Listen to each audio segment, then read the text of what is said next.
Добрый вечер. В эфире информационный выпуск Камшикшара. Президент Абхазии Аслан Бжани выразил удовлетворение переговорами, которые у него состоялись в Москве, сообщает Интерфакс. У нас с российской стороной полное взаимопонимание в вопросах, связанных с развитием сотрудничества в области экономики и финансов, сказал Бжани Интерфаксу в пятницу, отвечая на вопрос, доволен ли он состоявшимися переговорами. Президента республики в поездке сопровождают вице-премьер-министр экономики Кристина Озган и вице-премьер-министр финансов Владимир Делба. Сегодня оперативными службами СГБ по поручению Генеральной прокуратуры в селе Арасадзе Хёчимчирского района был задержан Бганба Беслан Тотович, 1982 года рождения, ранее разыскиваемый в рамках расследования уголовного дела по факту умышленного убийства Шамба Авицбая Киртава, имевшего место 22 ноября 2019 года на набережной в городе Сухум. Об этом сообщается на официальном сайте Генпрокуратуры. В результате оказания вооруженного сопротивления Бганба получил несколько огнестрельных ранений и в настоящее время содержится в стражном отделении военного госпиталя. Напомним, что ранее по этому делу в отношении Ахалая Дату Ревазовича, Ахалая Дымура Ревазовича и Блабба Аслана Дауровича Сухумским городским судом избраны меры пресечения в виде заключения под стражу. Постановлением следователя Чкадуа Эрик Юрьевич объявлен в розыск. Модернизация энергетики – тема, которая остается всегда актуальной в Абхазии. Специалисты госкомпании «Черноморэнерго» продолжают работы в рамках российской инвестиционной программы. Несколько последних месяцев бригады занимались возведением новых объектов энергосистемы в Сухумском районе. Масштабные работы были проведены в селах Акапа и Нижняя Шера. Репортаж Амелии Бисмарк. Выше по течению реки Басла в пределах Сухумского района расположено село Акапа. В этой местности давно существовали серьезные проблемы с подачей электричества. Ситуация изменилась после того, как здесь была установлена новая трансформаторная подстанция. Объект был возведен на средства российской инвестиционной программы 2019 года. Линия уже была устаревшая абсолютно, часто выходила со строя, провода уже изношенные были и опоры, и для эксплуатации очень труднодоступное место. Согласно проекта, мы вдоль дороги новую линию абсолютно построили, самый сложный участок, и установили здесь дополнительную трансформаторную подстанцию для населения. Качество электроэнергии и надежность в разы повысилась. В районе села Баслат также была построена вторая линия энергоснабжения. По словам специалистов Черноморэнерго, на этом участке производить ремонтные работы было особенно сложно, потому что старые коммуникации были проложены в непосредственной близости от реки Басла, которая имеет обыкновение часто выходить из берегов. Поэтому не всегда в момент аварии удавалось вовремя подогнать технику к месту поломки. Строительство новой линии стало решением всех вытекающих из этой ситуации проблем. Старая линия шла по руслу речки и каждый раз повреждалась. Население очень недовольные были. И первым долгом, когда нам деньги видели, запроектировали данную линию. И, как видите, мы ушли от этих оползновых участков и построили новую двухцепную линию. Одна питает село Абшапа, второй Келашир, Цикута и Насосную.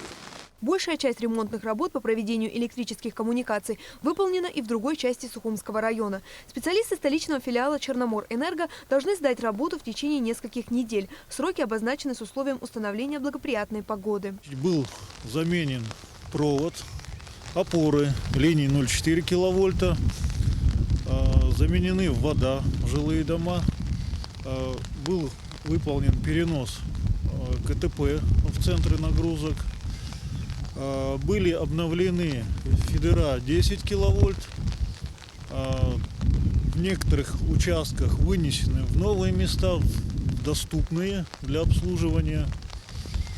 Общий показатель сетей 0,4 киловольта в Нижней Шере составил порядка 7 километров линий.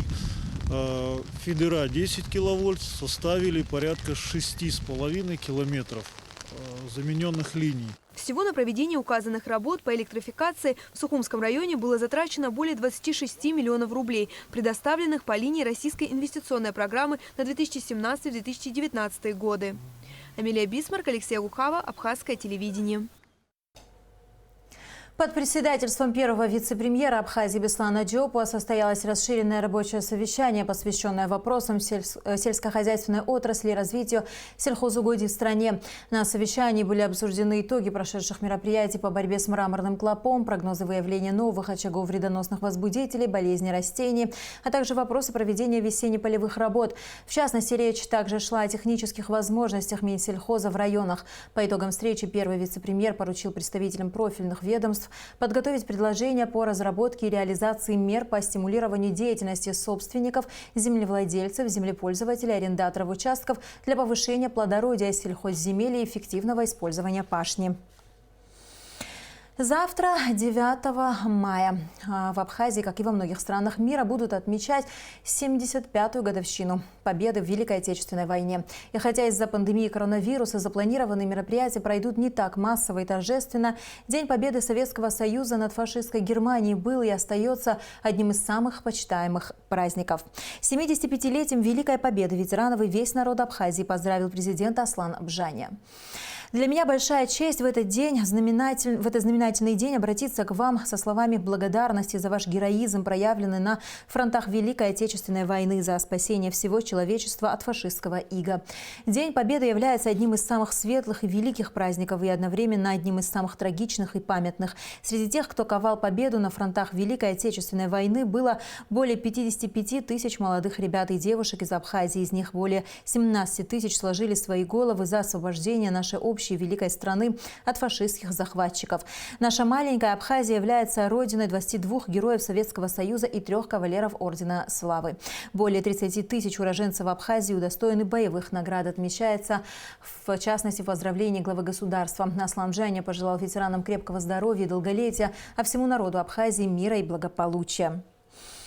Президенты Абхазии и Южной Осетии обменялись поздравлениями в честь 75-летия победы в Великой Отечественной войне. Великая победа над фашистскими захватчиками навсегда останется символом стойкости, мужества, свободолюбия и братского единения народов Советского Союза перед лицом беспощадного и, казалось бы, непобедимого врага. Отмечается, в частности, поздравление Аслана Бжаня. Анатолий Бибилов в своем поздравлении пожелал Аслану Георгиевичу крепкого здоровья, новых достижений и реализации намеченных планов, направленных на процветание Абхазии, на братскому абхазскому народу, Апсны, мирного неба и благополучия. Поздравлениями в честь 75-летия победы в Великой Отечественной войне сегодня обменялись премьер-министр Абхазии и глава российского правительства. Поздравление Александра Анкваб, в частности, отмечается: «Храним вечную память о героях и искренне верим, что основа братских союзнических отношений заложена и в те далекие фронтовые времена.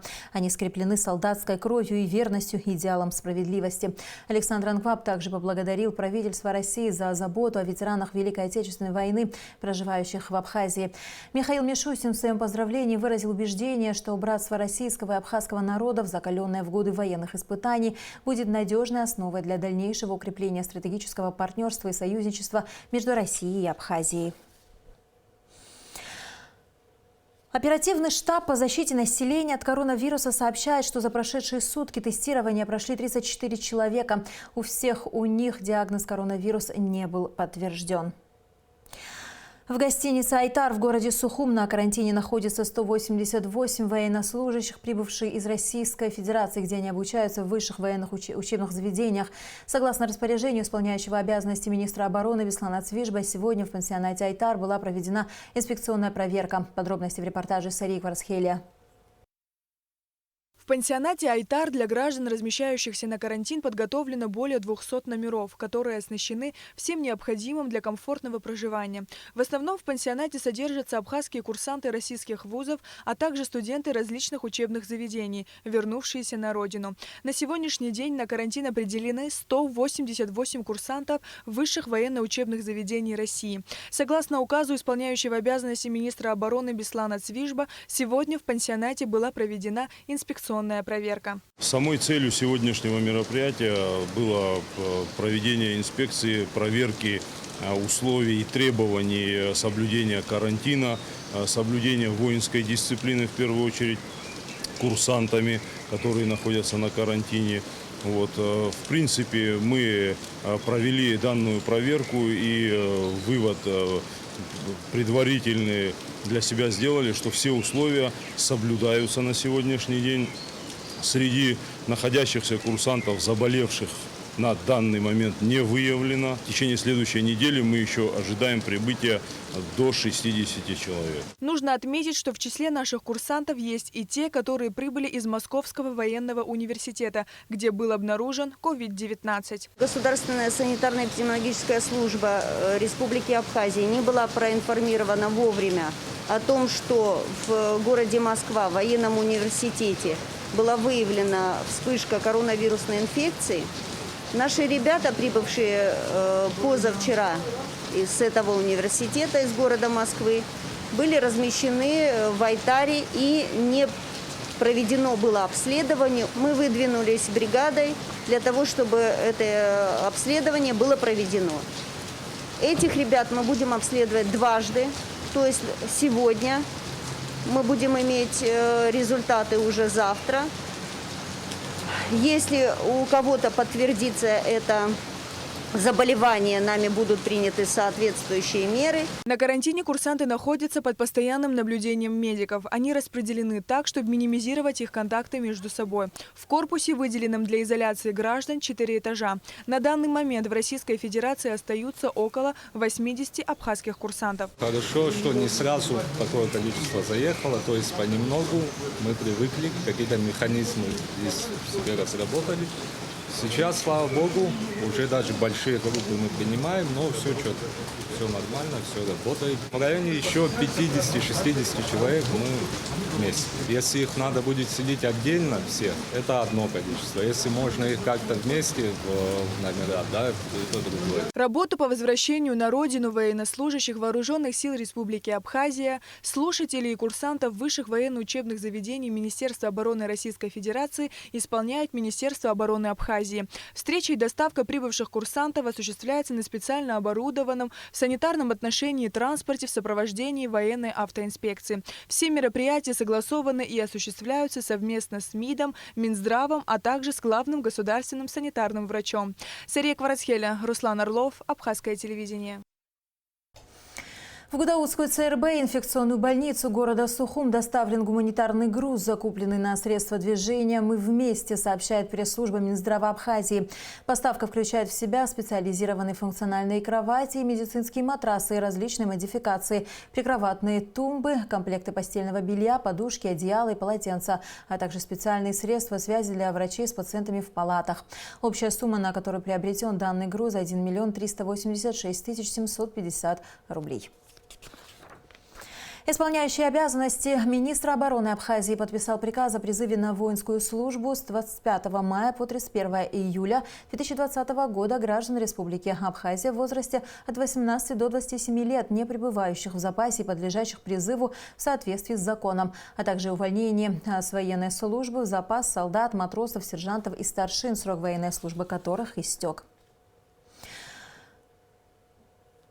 Консульский отдел посольства России в Абхазии возобновит прием посетителей с 12 мая. Об этом сообщается на странице дипломатического ведомства в Facebook.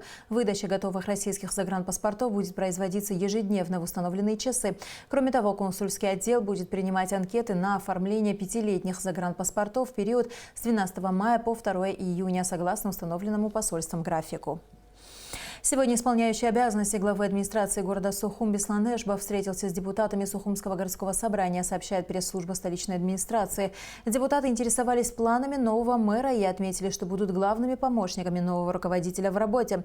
Беслан Эшба также выразил надежду на плодотворное взаимодействие и подчеркнул, что есть проекты, направленные на развитие города, и они будут реализовываться при непосредственном участии депутатов. Приветствуем вас. Сегодня у нас первая знакомительная встреча. Мы все так дружку знаем без многих заочно. Но сегодня вот наша первая встреча, чтобы познакомиться с работой исполняющей обязанности главы. Какие планы, какие перспективы, как мы сами видим будущее нашего города, как видит администрация города, какие меры взаимодействия мы можем построить. Всегда чувствовалось ваше большое внимание к городу. Я думаю, что нам удастся в будущем построить работу конструктивно, будем постоянно взаимодействовать. Я считаю, что глава города должен, я это говорил при вступительной своей речи, когда было представление президента, о том, что мы будем рука об руку работать с городским собранием. Мы всегда будем открыты, честны перед вами, перед горожанами. Вот. И, конечно, надо будет сделать несколько проектов, на которые обратят наши горожане внимание. Вот, не только горожане, я думаю, вся республика. Вот я так настроен. Об этом поговорим, наверное, уже так в спокойной более обстановке. И какие-то предложения, если будут у вас, мы всегда их можем рассмотреть и вместе выйти на решение. Поэтому открыты, как говорится, к взаимодействию и готовы работать на пользу нашей стране, на пользу нашим горожанам. Успехов нам всем, вам всем. Спасибо. В нашем лице вы всегда будете видеть поддержку, и мы также надеемся на взаимодействие с вами. Добрый путь, как говорится. Астан Татаркил возглавил управление образования администрации Сухума. Сегодня же Беслан Эшба представил коллективу нового руководителя управления. Хочу вас поставить в известность, что мною вчера принято решение назначить руководителем управления образования администрации города Сухум Татаркил Астанду Зауровну. Вы с ней работали. Отзывы были только положительные. Я убежден, что у вас получится слаженная работа. Цель, она известна всем, не только нам, вам, руководству нашей страны, всем гражданам. Воспитать очень, знаете, трудолюбивое и грамотное, образованное поколение. 8 мая исполнилось бы 70 лет кавалеру ордена Леона Зауру Джотовичу Арзенба. Возглавляя абхазское пароходство в труднейших условиях послевоенного времени, Заур Джотович показал себя как зрелый и умелый организатор, сумевший вывести в относительно короткие сроки в то время достаточно ослабленное производство в число передовых и самых преуспевающих в послевоенной Абхазии. В деловых кругах абхазского общества за ним закрепилась репутация человека дела, человека слова, человека сильного и волевого. Его по праву относили к числу самых лучших хозяйственников республики. Его уважали, ценили, с ним считались. Он был требовательным, а порой даже суровым, но всегда справедливым. Он, как никто другой, умел сочетать в себе требовательность и уважительность к людям, с которыми он работал. Заур Джотович навсегда запомнился не только как талантливый организатор производства, но и как добрый и внимательный к людям человек. Ветерану Великой Отечественной войны Ивану Стрижакову было 19 лет, когда его призвали на службу в ряды Красной Армии. Получив тяжелое ранение, он был комиссован в 1943 году, но продолжал трудиться в тылу. Судьба ветерана была непростой, но жизненный путь привел его в Абхазию. Наш следующий репортаж о воспоминаниях солдата Победы, о его войне и мирной жизни.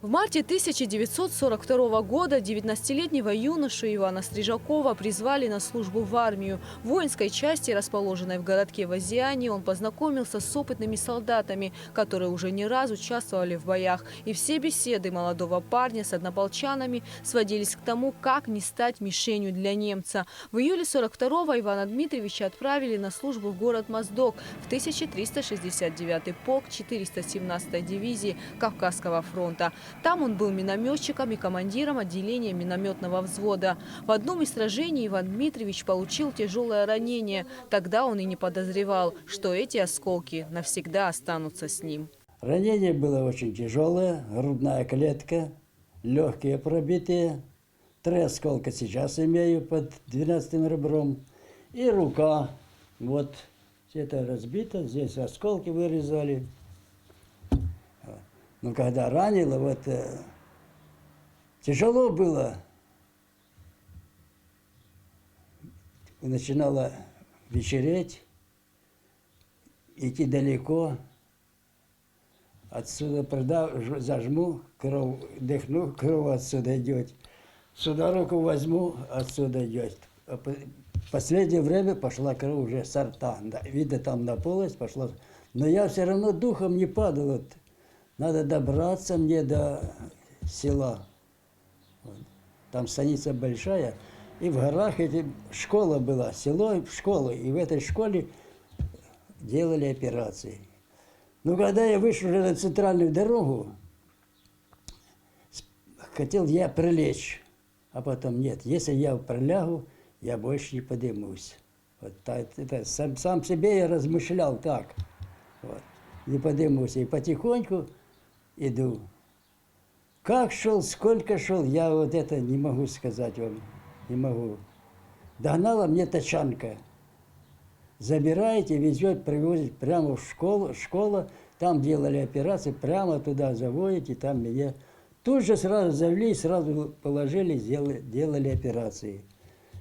Эта ферма была в горах, недалеко, где-то от Ессентуков. Станица Вознесенска, село Вознесенска, станица Вознесенска. Солдат пролежал 3 дня в станице на ферме. Затем его вместе с другими ранеными привезли в город Ессентуки. Но мест в госпитале не оказалось. И Иван Дмитриевич пару дней пробыл в бане. Лежать с пробитым легким он уже не мог. Дышал с трудом. Столько было раненых, где это место было. Но если вы были в Ессентуках, вокзал и сюда наверх, там баня, громадная баня. И вот нас туда сколько завезли, не знаю, и там мы, значит, 2 дня пробыли. И вот теперь, говорят, должен пройти эшелон и забрать раненых. Вывезли на вокзал, сегодня нету, ночуем на вокзале. Завтра, я же на 3-й день прошел эшелон и забрал нас, привез до Дербента. В Дербенте расположили нас и должны были отправить тяжелораненых за Каспию. Вот. Но транспорта не было, нас оставили там. После скам мы долго не были, отправили в Баку, в Солянские казармы. И вот там в этих Солянских казармах были в госпитале. Там я, значит, до своего последнего, 2 раза вывозили на вокзал, чтобы отправить, ничего не получилось, так я и там остался. В 1943 году солдата комиссовали из армии и отправили на пересыльный пункт в город Тбилиси, где он работал на авиационном заводе. Направили нас в Тбилиси, Мясникова, 99. Там формировалась дивизия. И вот нас там оставили. Не было никого, нам оставили ключи. Вот вам кухня, вот вам все, готовьте, кушайте, все. Там побыли. Ну, потом начали поступать, опять комиссия. Нас приехало 9 человек все оттуда, с Баку.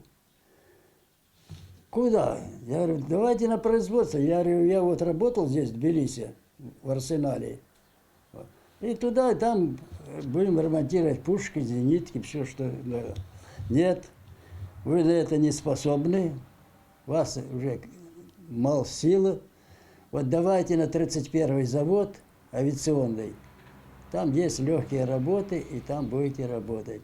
Спустя годы Иван Дмитриевич вспоминает своих боевых друзей, которые вместе с ним бесстрашно рвались в бой. Со мной был Воропаев. Ему оторвало 2 ноги, а обе ноги оторвало. И тут же меня ранило. Я сам не могу. Вот. Ну, там политрук, как раз политрук подскочил. Я говорю, товарищ политрук, быстро там Воропаев ногу оторвало, обои ноги оторвало, кричит криком. Вот. А он кричит, добейте, добейте меня, кому я нужен. Ну, больше я их не видел. Ни Воропаева не видел, ни политрука. А политрука я встретил, вот забыл в каком году, здесь, в Сухуме, в Диаскуре, в ресторане. Вот на какой-то день мы пошли туда с соседями, собрались и пошли там, сели, сидели. Ну и вот он смотрит на меня, я на его. Ну а потом таки я решился подойти к нему. Я говорю, вот так и так. А тут тогда уже обнялись мы, расцеловались. В 1945 году Иван Дмитриевич создал семью. Прожив немного в Тбилиси, он переехал в деревню. Побыли немножко в Тбилиси, трудновато, ну и мы переехали в деревню. Я сам деревенский, в деревне Лагодецкий район, село Новоульяновка. И там остались мы жить. Как говорят, поживать и добро наживать. Детей нажили, внуков нажили. Однако ранения, полученные во время сражений, давали о себе знать. И поэтому врачи посоветовали нашему герою чаще бывать на море. В 1969 году Иван Дмитриевич вместе со своей семьей переехал жить в Абхазию. У меня начало гореть тело. Вот болит, да, но и до этого горело, ну не так. А потом хуже и хуже и хуже. Пошел до врачей, в Тбилиси поехал, они посмотрели. Вам нужно вот выехать на море. Вот поезжайте, мы даем вам путевку на месяц, как покупайтесь на море, посмотрим, лучше будет вам или хуже. Вот я приехал сюда, а здесь у меня племянник отцу купил дом. Племянник генерала авиации против кинотеатра. Купил ему домик, и вот так я в них побыл этот месяц, мне полегчало крепко. Ну и вот все документы врачи дали и сказали, вот как хотите, или каждый год ездите, или переезжайте туда. Ну я 2 или 3 года приехал, а потом племянник говорит генералу, давай, Иван Дмитриевич, я помогу немножко, он немножко помог, те помогли, и вот купили мы этот домик. Супруги Ивана Дмитриевича не стало 16 лет назад. Дети и внуки проживают в России, но приезжают к нему погостить каждое лето. Несмотря на свой возраст, у Ивана Дмитриевича небольшое хозяйство, идеально ухоженный огород, которым он очень гордится, и куры. А с близкими соседями у нашего героя особые отношения. Каждый из них готов прийти к нему на помощь в любое время дня и ночи. Это человек, который дал нам жизнь. Что можно сказать? Человек, который даже стыдно, когда он говорит, вы что сидите, как вам не стыдно? А ну быстренько вставайте, работайте.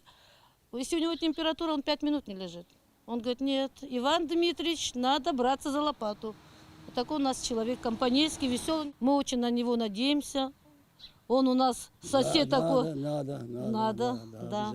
Я, пользуясь моментом, хочу сказать большое спасибо медикам скорой помощи, Тане Хаджарат.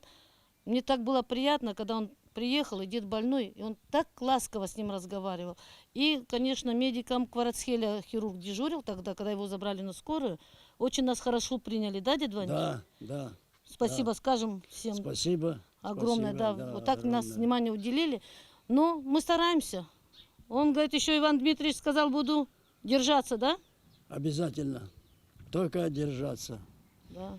Духом не падать. В сентябре Ивану Дмитриевичу исполнится 98 лет. Несмотря на проблемы со здоровьем, он каждый день выполняет большую работу по хозяйству. Ведь, как признается наш герой, его главный жизненный девиз – никогда не сдаваться.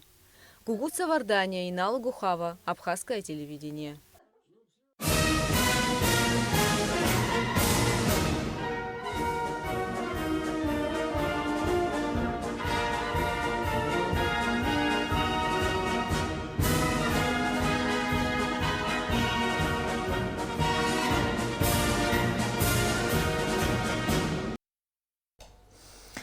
Только что мы получили информацию из оперативного штаба по защите населения от коронавируса. В Абхазии выявлены новые случаи заражения коронавирусной инфекцией.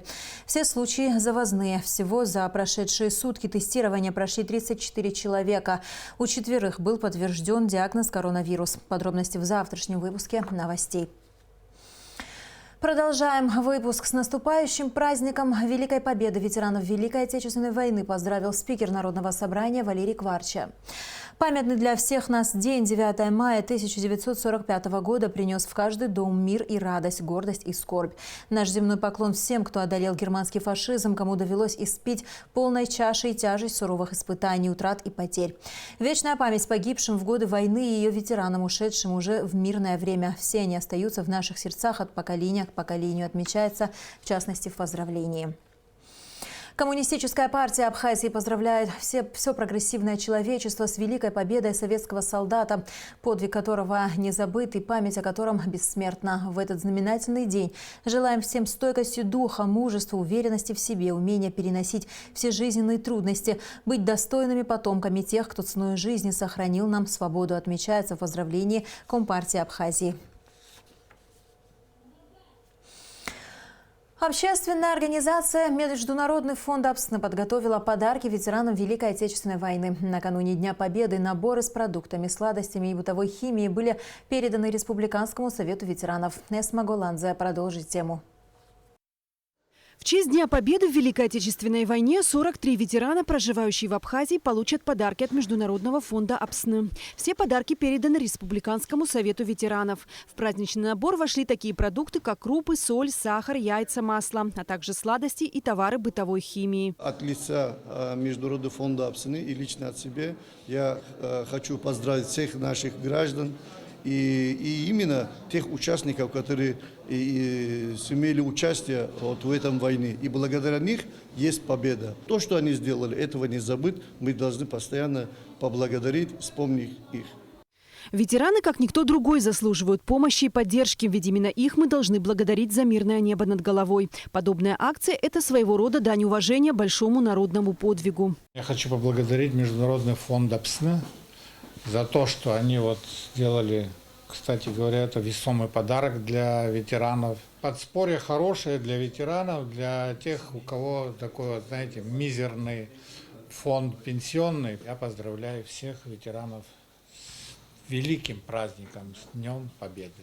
Сегодня в течение дня, а также завтра, 9 мая, руководители районных организаций развезут подарки по домам и лично поздравят ветеранов. Эсма Голландзе, Инала Гухава, Абхазское телевидение.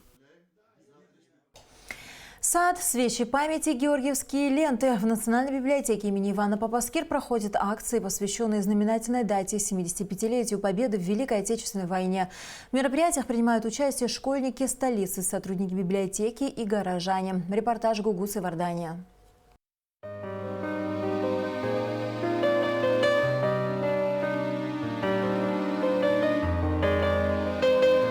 Чтобы почтить память героев Великой Отечественной войны, в Национальной библиотеке имени Ивана Попаскир учащимися школ столицы была зажжена свеча памяти. Рассказать подрастающему поколению о бесстрашных подвигах ветеранов, узнать больше о страницах Второй мировой – одна из основных целей данной акции.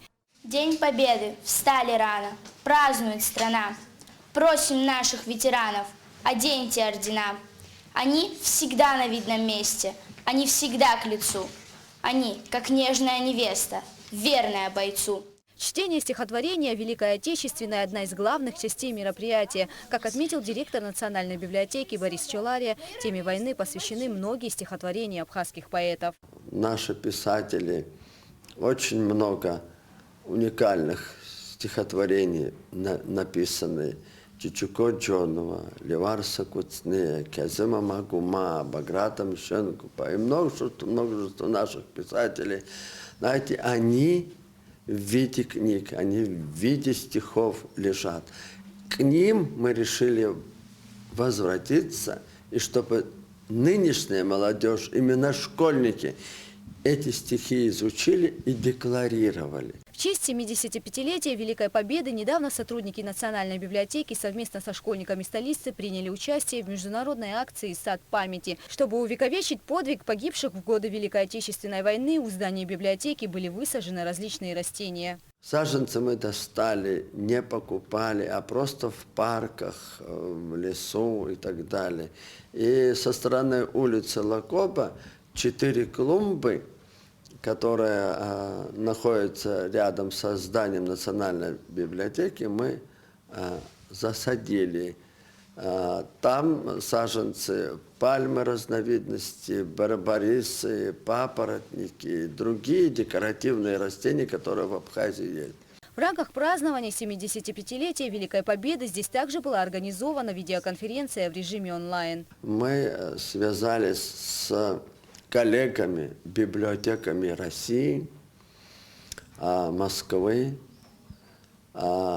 Черкесска, Майкопа, но обратились к нашим писателям. Владимир Делб, Мощный Таевич Ласурья. Хочу обратиться к ныне 44 ветеранам, ныне здравствующих, живущих, поздравить их, преклониться перед ними за их вклад. Все предпраздничные дни при поддержке представительства Россотрудничества в Республике Абхазия в стенах библиотеки проходит акция «Георгиевская ленточка».